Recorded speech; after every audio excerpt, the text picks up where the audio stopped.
The UN Secretary-General António Guterres and Somali President Hassan Sheikh Mohamud held talks on Wednesday amid rising tensions over the Ethiopia-Somaliland Memorandum of Understanding, MOU.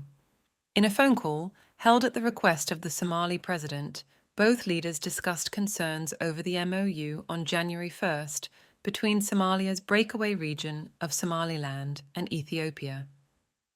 Guterres recalled the Security Council's repeated claims regarding the sovereignty, territorial integrity, and unity of Somalia. At the same time, he urged the parties to a peaceful and constructive dialogue, as well as to refrain from any action that could further worsen the situation. Stéphane Dujarric, the spokesman of the UN Secretary-General, addresses the media at the United Nations headquarters.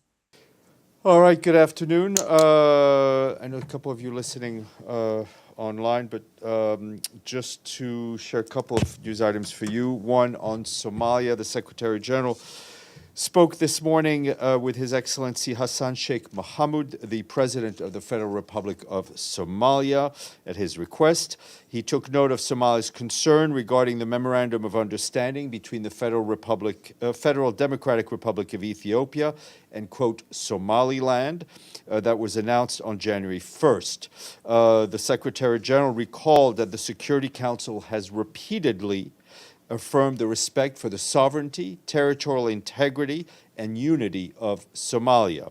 The Secretary General hopes all parties will engage in peaceful, constructive dialogue to refrain from any actions that could further escalate the situation. Tensions have been rising since the first day of the year when Ethiopian Prime Minister Abiy Ahmed and Somaliland President Muse Bihi Abdi reached a MOU granting Addis Ababa 20 kilometers of access to the Gulf of Aden and the Arabian Sea for 50 years. Ethiopia, on the other hand, must formally recognize Somaliland, which self-proclaimed its independence from Somalia in 1991, without the United Nations recognizing that region as a state. The Somali government recalled its ambassador to Ethiopia for consultations and considered this measure as a flagrant violation of its sovereignty and unity.